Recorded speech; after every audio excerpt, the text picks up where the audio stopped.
welcome to the Skraby Show. Thank you to everyone for being with me here on March 26th. It feels like Friday, it feels like a Thursday, it feels like a Tuesday, it feels like any other day. I just last week really messed up my schedule. I don't know why. I'm being a baby about it, but it really, the 3 a.m. wake up just threw everything off. And now that I'm a very regimented human being, I am confused on what day it is every single day. Thanks to everybody again for joining me. If you want to watch on YouTube, you can just go to YouTube, search 97.3 The Fan, or you can go to Facebook. You can go to Twitch, 97.3 The Fan. You could also go to X, 97.3 The Fan SD. We're going to go over some of the news of the day. And so we're going to talk about the Padres game. We're also going to talk about the NFL changes and the rules of what they decided to change for next year, including the kickoff. So we'll get into that. Also, there's some MLB milestones that may come up this year among some of the players, and we're going to go over which milestones we should watch for this season because I love milestones. I really do. Also, I want to talk about Jordan Hicks real quick because I said he wasn't going to be very good as a starter, but I know it's spring training. But he did show up and he did do some great things. I'm just getting breaking news right here on the station, and it's not good for the National League West. But according to MLB Network, the reports are that Jordan Montgomery has agreed to a 1-year, $25 million deal with the Diamondbacks. So, man, that is it's kind of brutal. So the two biggest arms, or maybe not biggest arms, but the two highly talked about arms in the offseason that were free agents, Blake Snell and Jordan Montgomery, both signed in the National League West. That's brutal. And this just happened like right now. I'm seeing on MLB Network. So it is actually being reported. I am not being duped because they are talking about it on their channel. Apparently it includes a second-year vesting option, but he must start in 10 games during 2024. So here's the rotation now for the Diamondbacks. You got Zach Gallen, Jordan Montgomery, Merrill Kelly, Tommy Henry, Brandon Pfaadt, and Ryan Nelson. You know, a lot of people thought the Diamondbacks made a lot of huge improvements in the offseason, and they did. And Jordan Montgomery getting into that rotation is another huge improvement for the Diamondbacks. Man, I'm kind of like at a loss for words a little bit because I didn't think that the Padres are going to have to face these two guys in the same division all year long. I mean, the National League West just keeps getting better and better and better. And I guess you're all chasing after the dreaded Dodgers because of how much they spent in free agency. But you have to compete, and so you got to spend money. And Jordan Montgomery on a 1-year deal, $25 million, with the Diamondbacks, that does not make me happy at all. So if you have any suggestions, if you have any thoughts on this, please let me know in the chat, or you can let me know on Twitter at Matt Skraby. Let's do the roll call real quick. Michael's here, Tyler's here, Castro's here, Maria is here, Dan is here, Evan is here, Sandman is here, Junior's here, Kirsten's here, Nikki is here, Junior, I think I already said that, Jacob, Cesar. So we got a bunch of people in the chat right now, and everybody is kind of as upset about this Jordan Montgomery thing as I am. But wow, that is that's wild. But the NLS keeps getting better and better and better. If you just got in your car and you're just hearing the news, it came down in the last 3 or 4 minutes. Jordan Montgomery signs 1-year, $25 million deal with the Diamondbacks. So we will talk about that in just a second, but let's get into some of the news of the day so I can reset my thoughts on that Jordan Montgomery thing. But we do have a Padres game to talk about and another local story. It's time to get caught up on the latest with the news of the day. Easy Money says, I'm glad it's not the Dodgers. I don't think they could afford any more high-priced pitchers. But that is, all right, we'll talk about that in just a second. I'm trying to get some quick reaction, but let's go to the news of the day. And the first one will be the Padres game from today. Now, I know it's a spring training game, and I know that we saw a bunch of different minor leaguers at the end of the game, so we're not going to even really talk about the end of the game. But what I would like to talk about is how the starters played, the big league guys played, and what I thought was good to see all spring training, and something that I didn't see as much last year. We didn't see as much last year, but I feel like they were able to score right back, or they were able to answer right back whenever someone scored against them here in spring training. And then today they did the same thing. They went down quick 2-0, but they were able to get on the board in the bottom of the first inning. Again, it's just a spring training game, but they were able to tie it up 2-2 after Julio Rodriguez hit a monster home run to left field. He golfed that thing out of there. I did not pick him on my fantasy team, but I really looked at him. And so I'm not going to take too much from that, because Julio Rodriguez is a very, very good baseball player. But at the same time, I think, Michael King has been very good, or he's been good in spring training, but I don't know that Michael King has seen what I don't want to make it seem like he's pitched bad in spring training, because he hasn't pitched bad in spring training, but he went 4 2/3 today. He gave up 3 runs, 2 home runs. He struck out 7, which is nice, but he also walked 2. So he gave up 3 hits, put 5 batters on base. 3 of those batters scored, and 2 home runs were hit. So not the cleanest day in the world for Michael King, but I'll take the 7 strikeouts all day. He can clean up the other stuff. Martejon went inning in a third. He only gave up 1 hit. He struck out 4, so that was huge. Vasquez went 2 innings. He struck out 3, but he did walk 3. And then Usak I think he had a tough go at it, because, no pun intended, because his defense let him down at the end of the game. There was a ball that dropped in between 2 fielders. There was also a low throw. There was a lot of stuff going on at the end of the game, so I'm not going to blame Go for that. But he did take the L in the game in the blown save. But today against the Mariners, pretty good stuff. I will take it, especially, like I said, the comeback that they made, not the comeback, but the tying it up in the first was good. They went back down in the second inning, 3-2, and then they scored 3 in the 7th. The Padres did, and then the Mariners scored 3 in the 9th, which put them at 7. Padres tried to get back, they couldn't. They lose 7-6 today. So there you go.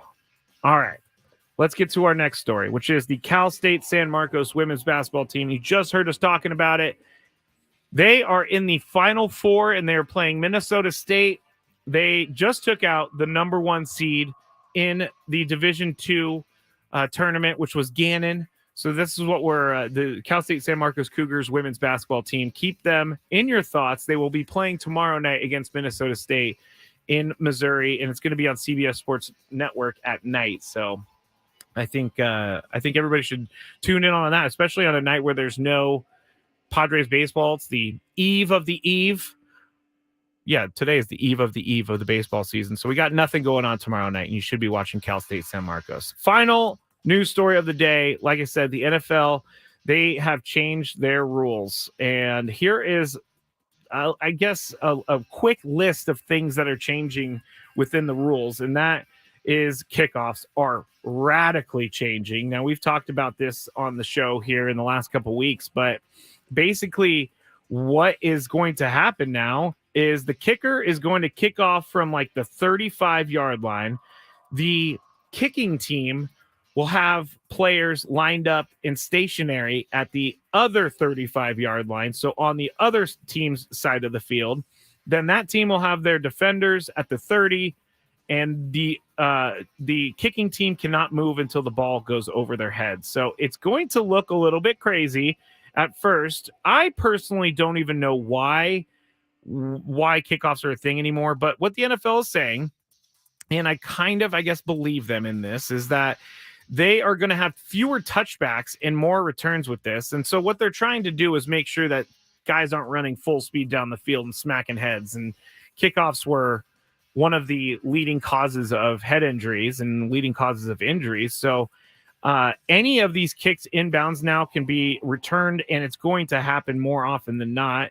The new kickoff rule is onside kicks. Here's what I was trying to get to. The onside kicks are only available in the fourth quarter. If you're trailing and want to kick a traditional onside kick, you have that right, with the players from both sides lining up 5 yards apart. A surprise onside kick to catch the opposition off guard will be a thing of the past, but surprise onside kicks haven't really been working. So they said, you know what? We're not going to not change a rule because surprise onside kicks can happen, but they're going to revisit this rule after the 2024 season. So it's going to be a little crazy with these kickoffs, but we'll see how it goes as we go along. Hip drop tackle is banned. We talked about that yesterday, so I don't really need to go into that anymore. The NFL trade deadline is going to be a week later, as some of the teams wanted. Instead of the week 8 trade deadline, the date has been moved back to week 9. The change was proposed by the Pittsburgh Steelers, so they got what they wanted and moved it back a week, which I don't really get, but okay. Coaches also will get a third challenge. They no longer have to win their first 2 challenges to get a third challenge. Now they only have to win one of their first 2 challenges to get a third. So I'm not sure about that one. I feel like challenges were a last case scenario, and you had to be real strategic in how you use your challenges. But now it's like if you throw one out there and you're so on it, you only need one of those 2 to hit so that you get the third challenge, which I'm not necessarily a fan of, but who cares right now. Enforcement of fouls on change of possession plays. During a play that results in possession change, if fouls are committed by both teams, any major offensive fouls that were committed before the possession change will now be enforced. That wasn't the case before. Also, replay system. I know I'm throwing a lot out there right now, but replay system is also getting a change. The replay assistant will now be allowed to correct objectively incorrect calls for intentional grounding and roughing the passer. Replay review will be allowed when there's clear and obvious visual evidence that the game clock expired before any snap. Ruling of a passer down by contact or out of bounds before throwing a passer, now reviewable plays. So that's a lot I just threw at you, but those are all some of the rules that are being changed here in the NFL. I saw a comment on the chat. It's from Michael. It says, too much tinkering. I kind of agree. With the tinkering here. I don't necessarily think that the NFL needed to do all this. I'm all for making things better. I'm all for trying new things, but when you don't really need to tinker with it, why tinker with it? That's what I say. I do like the replay assistant now being able to overturn roughing the passer calls, because that'll help a little bit with some of those penalties that definitely aren't penalties that end up bailing out a team. But I do like that. Also, the play clock expiration review, it's probably because of the 49ers and what happened in the playoffs. So there you go. All right, that is it for the first segment of the Skraby Show. I'm Matt Skraby. If you want to join me on YouTube, you can just search 97.3 The Fan, or go to Facebook, or go to X, 97.3 The Fan SD. When we get back, we'll kind of talk about that Jordan Montgomery signing with the Diamondbacks thing here for a little bit. The deal is pending a physical, so we have seen those go south before with Carlos Correa. So I'll keep an eye on that and see if anything comes down during the Skraby Show. But when we get back, we'll talk Jordan Hicks, we'll talk Jordan Montgomery. We'll also look into some of these milestones we should watch for this baseball season. I'll be back shortly here with you. I'm Matt Skraby, Skraby Show, 97.3 The Fan.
If you're just hearing this, the National League West got more difficult because the reports are out saying that pending a physical, Jordan Montgomery signs a 1-year, $25 million deal with the Diamondbacks with a vesting option. Don't really care about that vesting option right now, but that'll be something that comes in later.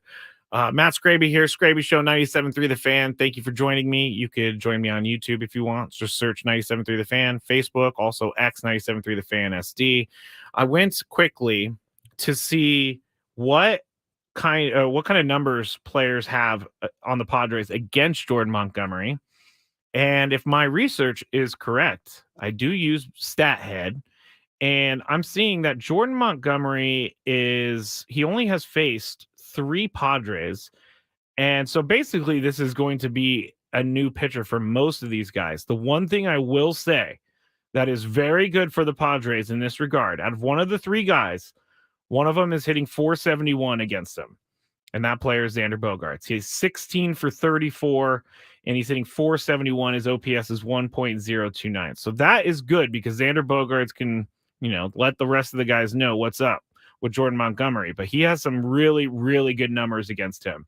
Manny Machado, he does not have good numbers against him. He is 1 for 12.083 OPS or batting average. So, only 12 not played appearances, 12 at bats. So not too many at bats against him. And then we have a player who is batting 1,000 against Jordan Montgomery. And that guy, Kyle Higashioka, he's 1 for 1 against Jordan Montgomery. So not much there in the way of familiarity. So the Padres are going to have to get used to Jordan Montgomery, just like any other team. And but Xander Bogaerts is very good that he has that average against him. Easy money. I'm going to put this up on screen. It says D-backs can play ball, but we have the talent to beat them. Just got to win series. Can't sweep them. I agree with that. Padres, they struggled to do that last year. And so this year, win series. What is it? Win series at home, split on the road, and you can make the playoffs. So I think the Padres are going to need to follow that this year. Junior says, yeah, I'm not too worried about the D-backs. I'm not worried about them per se, but I am not necessarily happy what's going on with this team because they're adding a lot of pieces. And they just add someone to be the number 2 pitcher behind Zach Gallen. And if we're going to talk about adding pitchers to the National League West, we should talk about Jordan Hicks. And I said a couple weeks ago, I don't think Jordan Hicks is going to be a big-time starter for the Giants because he throws too hard. He's been wild at times. And I think I maybe should have held or bit my tongue a little bit on that because he's proving me wrong. And so last night they played the A's, the Giants did, and I know it's the A's, but Jordan Hicks went 5 innings. He did not give up a hit. He had 1 walk, and he had 10 Ks in the 5 innings. He was throwing, according to this article on NBC Sports Bay Area, he was throwing, which, he throws over 100 miles an hour, and he has done that as a closer, but he's going to probably he's dialing it down a lot. And they're saying that last night on 3 consecutive pitches, A's catcher Shea Langeliers, he struck out a 97-mile-an-hour sinkers, and there was also a 98.7 mile an hour four-seam fastball that was thrown in the 4th inning. So his velocity can get up there to 98, 99, but if he wants to pitch all season long and he wants to keep his arm fresh, he's going to have to keep it. He's going to have to keep his velocity under control. Make sure he doesn't, go through his arm too quick. Again, another proof that I was not very smart by saying Jordan Hicks is not going to be good this year. He in spring pitched 17 innings and he posted a 2.65 ERA in those 5 starts with 28 strikeouts in 17 innings pitched. So not the numbers that make you feel comfortable as a Padre fan. Not the numbers you feel comfortable with at all. Let's see. Kez says on the chat, the fact that the D-backs and Giants got better just makes it harder and harder to get that wild card spot. That is a far out point. That is a really, really great point. It is. The wild card spot is getting more difficult for teams in the National League and especially for teams in the National League West.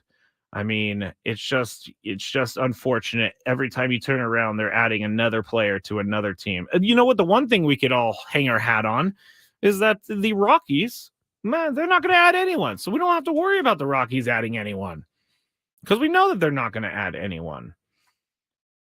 Let's see if there's any more reactions here. Another L for Boris is a W for baseball. I guess that is an L because he didn't get the long-term deals that he wanted to.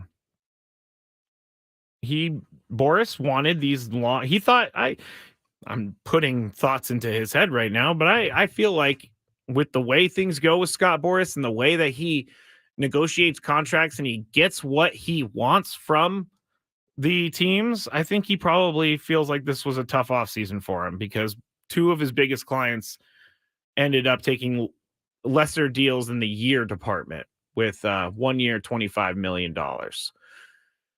If he starts 23 games, okay, so there's more information coming out on this contract with Jordan Montgomery and the Diamondbacks. The deal is still pending a physical, but if he pitches 25 games, he gets the full 25 million. There's different levels. So if he pitches 10 games, he gets a certain amount and then it goes up from there. So something to keep an eye on. Definitely something to keep an eye on. Now, last week, I was just sent this on Twitter, so thank you for sending this to me, whoever you were. I can't remember at the time. Let me go back and look. Brian and Chula sent this to me. But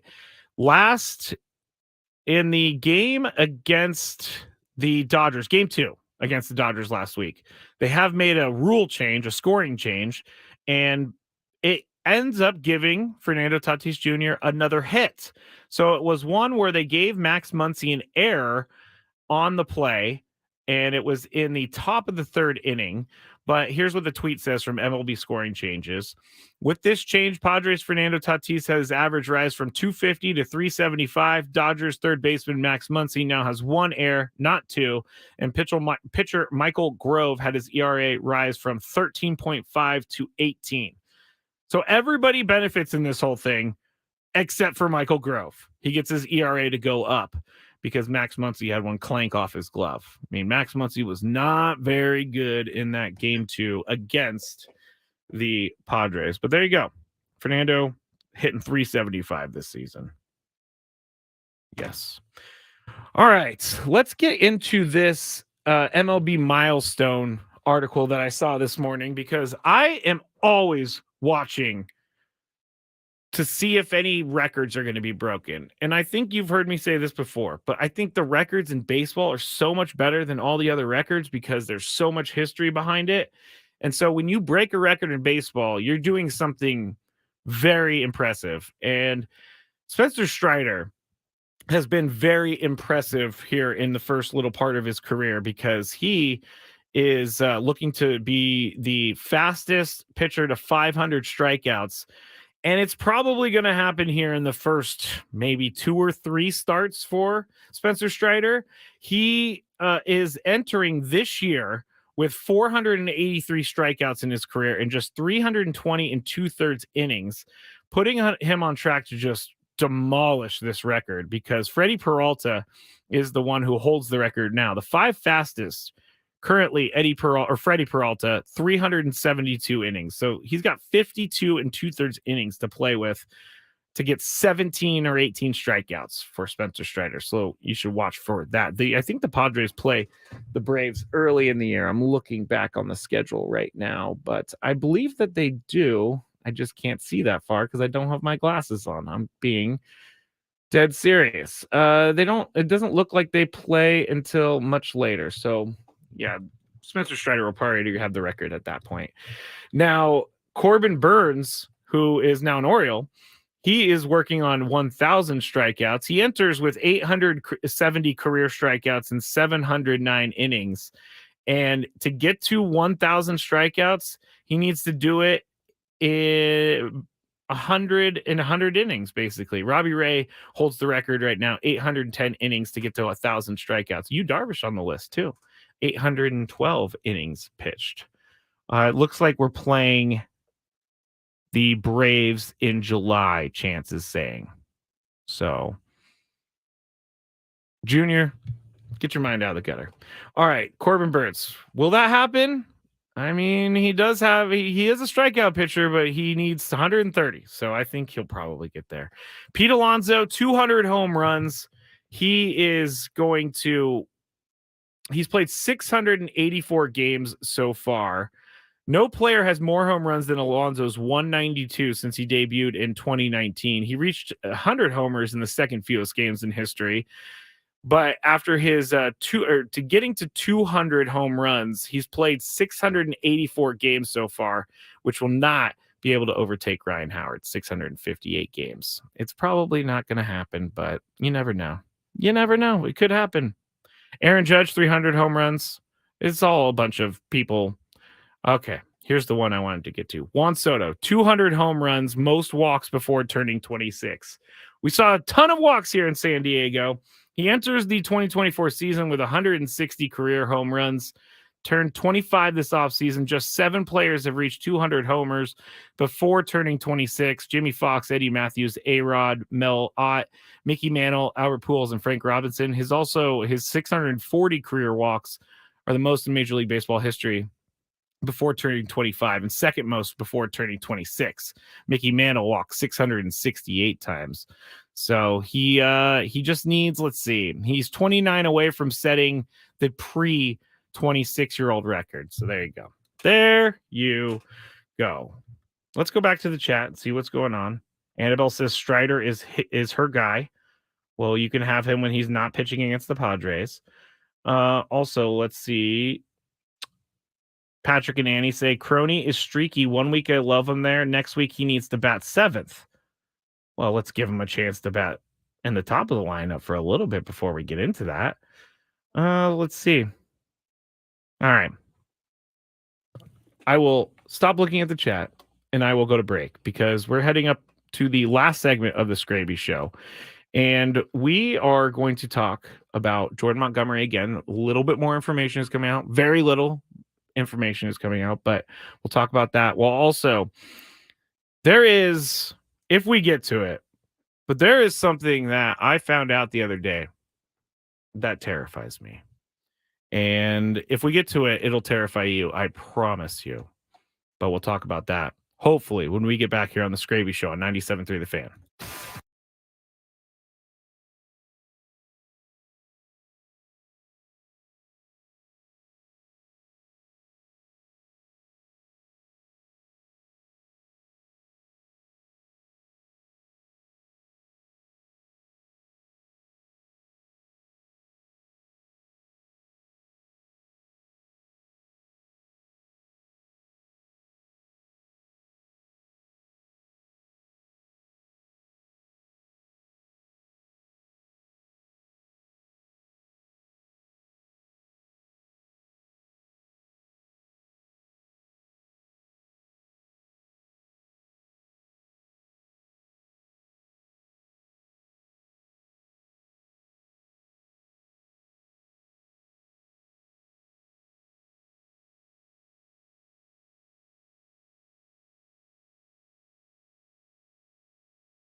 Don't worry, I did not forget the daily gripe. Because that's the way we end the show, the daily gripe. Someone was worried on the chat. So I just want to make sure everybody knew. Last night was the fantasy sports draft auto drafter taking all the time up on the clock and just making everybody sit there even though the computer knows who it's going to select. Yeah, it's not doesn't bother me or anything. Matt Skraby Show 97.3 The Fan. We are, dealing with the news that came down in the first 3 minutes of the show, and that would be that Jordan Montgomery has signed with the Arizona Diamondbacks, 1 year, $25 million. But it does, he does have to pitch up to a certain level to get all of that $25 million. If he starts 10 games, he gets $20 million. So basically it's a 1 year, $20 million deal until he starts 10 games. Then he gets $2.5 million. And then at 23 starts, he gets another $2.5 million. So there's 3 different breakdowns. It's a little confusing, I guess, but it's worth up to $25 million. And we already talked about Xander Bogaerts has great career against Jordan Montgomery, but he doesn't have much experience against the Padres at all. He's only faced 3 of the Padres, and so it's going to be a whole new thing for them. Now, if you're looking at the Diamondbacks rotation, you're going to go Zach Gallen, number 1, Jordan Montgomery, number 2, Merrill Kelly, number 3, Tommy Henry, number 4, Brandon Pfaadt, number 5, and then if they do like a 6-man rotation, or if they need someone, Ryan Nelson is number 6. So they go righty, lefty, righty, lefty, righty, righty. It's pretty balanced right there. Pretty balanced. Michael King today, he pitched for the Padres. He had good moments at times, and he also struggled at times. He gave up a home run to Julio Rodriguez there in the first inning, and Michael King went 4 2/3, gave up 3 runs, 2 homers, but he struck out 7. So I like the strikeout numbers, obviously. I like the strikeout numbers. The daily gripe, or not, the thing that terrified me, I got a message in the break. It is not about anything having to do with breaking into your house and sleeping in your attic. It's not frogging. I promise it's not frogging. It's something else that is very, very terrifying. But if you have any questions, or if you want to talk about the Jordan Montgomery signing to the Diamondbacks, let me know. Now, I don't want to talk about Shohei Ohtani every night, because I don't. But what I can say is I don't get a feeling that he's lying about betting on baseball or anything like that. I don't get that feeling. And the more time passes, I get more of this feeling that Ipe, his interpreter, was probably doing things on the down low. But I will say that I don't know that Shohei Ohtani found out when everybody else found out. I just don't think that's how things are handled. But if this were another player, I really think that this would be different. Baseball has to protect their moneymakers, and Shohei Ohtani is a moneymaker for baseball. And I feel like if this was another player, I don't even want to say a player's name, but if this was someone on the lower tier or the mid tier, I feel like they would definitely be handled a lot different. And I don't even know. Maybe they have spoken. I don't even think Rob Manfred has made any comments about this publicly, like actually stood in front of some cameras and answered questions. But when you have this big of a story overshadowing one of the biggest players in baseball history on one of the most recognizable teams, I feel like that's a big deal. And it seems like baseball is hoping that this just goes away. And I really don't know. I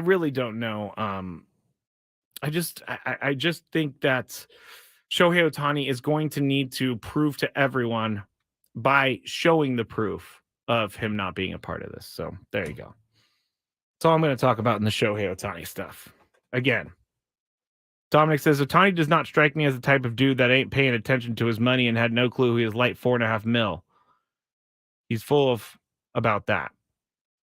You know, the one I agreed with you earlier in the week, but I don't know, because a lot of athletes have managers, have personal assistants, have these people that are in their life, and they do have access to accounts. Now, do I think that $4.5 million being gone would be a red flag? Yes. But does Shohei Ohtani, and this is crazy to say, but does Shohei Ohtani really notice $500,000 is missing? And again, it's crazy to say, but he has more money than he knows what to do with.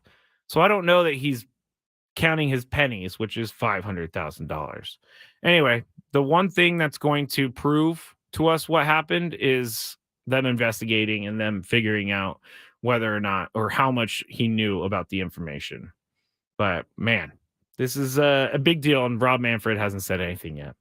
But he's already like kind of thinking about his retirement that he announced for like 2028 or something like that. I don't know why he announced it, but he did. All right. I feel like I'm running through this show, but we have talked about a lot tonight. And one of the things that I get from people out there is they like when I bring these scary stories to you. And they're not like campfire. That's the word I was looking for. They're not campfire scary stories. These things are actually real. And I heard about this the other day, and I think I needed to bring some light to it because there was a major injustice that happened. And I'm being dead serious. And I don't know if anybody's heard of this. Well, first, I'm not a water guy. I'm not an ocean guy. You will not get me into the ocean. I said a few weeks ago that people who go into the ocean at night are crazy. Yeah, not going to be that guy. Titanic people, that was also crazy. But one of the things that I think is one of the scariest jobs out there, and it's divers. I think they're called oh my gosh, now I'm forgetting the name of them. They're called something divers, saturation divers. So they basically stay underwater for a long period of time, and they're construction workers for, say, oil rigs, things like that. But saturation divers is what I'm talking about. These guys are not necessarily saturation divers, but they were divers that were making a repair on an oil pipeline in Trinidad and Tobago. And yes, it is Tobago. Patrick and Annie says, I keep thinking that scary little girl is going to crawl out of that ring reflection to Skraby's right. That is funny. I have a ring light in the window. So Trinidad and Tobago, it's called Perea Fuel Trading Company. On February 22nd or 25th, 2022, one of the worst things that's ever happened to these guys, obviously, happened. And so what they were doing was they were trying to get this they call it a berth. Berth number 6 is where they have ships pull up and they can offload the oil or they can pump in the oil. So it's basically like a gas pump. And so they needed to get this ready because they had they stored it, or they put it into storage mode. So they had guys go down there. There's 5 guys, and they went down and they were trying to get this, like, I guess they put an airbag into the end of the pipe that is going to have the oil flow through it. And they put the airbag in there so that no oil is able to get through. And so it creates a bunch of pressure inside. But these dudes were in a diving bell, meaning they were out of the water, underwater. And so they were working on this thing.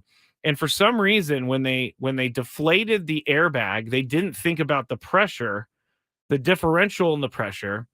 So while doing this, they open up the air, they deflate the airbag, and then everything goes haywire. And the craziest part about this is that these guys, one of them had a GoPro on while this happened, because it happened a couple years ago. But so they get sucked into this oil pipe, all 5 guys. And the oil pipe is about 2.5 feet in diameter, I believe. So these guys get sucked into the oil pipe, and they're being pushed through this oil pipe in the dark with a bunch of water and a bunch of oil surrounding them. And so they finally get to a point where where the pressure equalized, and they're stuck in this pipe. They're stuck in the pipe, everyone. And the GoPro video is some of the most terrifying footage I have ever heard. You can't see anything because the pipe is completely dark. But the reason I wanted to bring this up is because no one was talking about this for some reason. But the company, the fuel trading company, decided not to rescue these guys. They decided that they were just going to leave them in the pipe. And they heard noises from the pipe for 2 days with these guys in there. Now, here's how they found out these guys were still alive. One of the 5 guys who went in last, he was actually like, they all stopped in this part of the pipe where there was a little bit of air pocket because it had a bend in it. So these guys are trying to breathe in this tiny little pipe. And the last guy, he starts wiggling his way backwards through the pipe, trying to get back out towards the top. I mean, we're talking about feet after feet after feet. And this dude goes backwards and he reaches a point where the air runs out. And he's like, I mean, if I don't go this way, if I don't try to get us help, we are never getting out of here. So if I pass away in the process, I pass away in the process. But he's going through this pipe, holding his breath. And as soon as he gets to a point in the pipe, he's about to run out of air. One of the scuba tanks was in the pipe. So he uses the scuba tank and he shimmies his way through this oil pipe. He gets all the way out of the top. He tells the people what's going on. But the company admitted that they had no rescue plan. And they also cited that they had, quote, no legal responsibility to rescue the men. And so they left him in this pipe. And so the guy who got out, his name is Chris. He got out and he tried to go back in, but they wouldn't let him go back in the pipe, obviously, because it's very dangerous. But he was trying to save his friends. And the company said, you know what? We're good. We're just going to leave him down there. So 2 days, these guys were in this pipe, hoping for someone to save them. And I can't think of a more terrifying way to go. And it's insane because this company did not care. And so I'm saying it to everyone, not to scare everyone, not to tell scary stories, but to maybe put a little bit of pressure. I know I'm not going to accomplish much, but I think this should be looked into a little bit more. In November 2023, the inquiry on them said that the negligence of the company could be characterized as gross negligence and consequently criminal. They said that they recommended charging the company with corporate manslaughter, but nothing came of that. So there you go. It's insane that someone's life is not worth you saving it. Like they were hearing these guys in the pipe, and even like fishermen tried to go help them. Other divers on the island who heard about this tried to go help them, and no one wanted to help them. And I just don't get it. I mean, that's really sad. It's really, really, really sad. And I can't stand by a corporation like that. I really can't. For a corporation, I'm being honest. How do these CEOs sleep at night? Really? How do these CEOs sleep at night? Because they basically signed the death wish or death warrant to these guys by saying that we're not going to go help them. It's just something I don't understand. And McKee says, nutty putty, but in a pipe, scary. Yes, I've been on these like tight squeezes lately. This one I found out randomly, and it is just my worst nightmare. Being in this pipe underwater. My goodness. My goodness. All right. Let's see what time it is. All right, let's do this. What's annoying Skraby today? Let's find out. It's time for the Daily Gripe. Dan says CEOs are AI. I don't know about that, but maybe. Oh, I see what you're saying. Yeah, they kind of are. They don't really have capabilities of feeling emotion. Some CEOs. Yes, I have a ring light behind me. If you haven't seen yet, you need to go to the YouTube and you need to search 97.3 The Fan. All right. So the Daily Gripe today is I'm trying to branch out a little bit, but I feel like this is a branched out enough that it's not like specifically me driving or it's not specifically me on the walk. But I cannot stand it when people are crossing the street and they walk slow and steady. They're like a turtle on the street. And I know that you cannot enter the intersection to turn right until that person is out of the walkway. And I had someone today crossing the street, and I wasn't mad. But they were messing with me. I almost just said a swear word. Almost just did. They were messing with me because they looked at me and they started walking slower. I'm not thinking that everybody else is out to get me, but slow crossers are not fun, and I'm not a fan. Get across the street, people. Junior says, give me the fake fast walk at least. Yes, you get it. Anthony says, slow crossers are power trippers. Yes, you get it. I don't know, man. It's kind of ridiculous. I know I'm a ridiculous human being, and I know that I have weird thoughts on everything, but I don't think it's just me that gets bothered by this whole walking slowly across the street. A little fake jog and a hop. And Trevor says they're homeless. I'm not talking about the homeless people. I'm not going to pick on them. I'm talking about regular people that are just like walking with backpacks or something like that. So I was watching, we're almost done with the Skraby show. I was watching this game on MLB Network between the Angels and the Dodgers. And during the game, someone went behind the catcher and the umpire to the backstop and was trying to fix something, but they were still playing. So I was like, man, is this guy going to get a fastball to the back of the head? This would be very dangerous. But then they realized he was back there and they stopped the game. So there you go. All right, tomorrow, full 4 hours. Tony will be in studio. Ben and Wood start at 6 a.m. Annie and Nelson, 10 a.m. Us, 2 p.m. See you. I almost just stumbled all over my words trying to get out. But we will all talk to you tomorrow on the eve of the home opener. So I look forward to talking with all you tomorrow. Have a good night.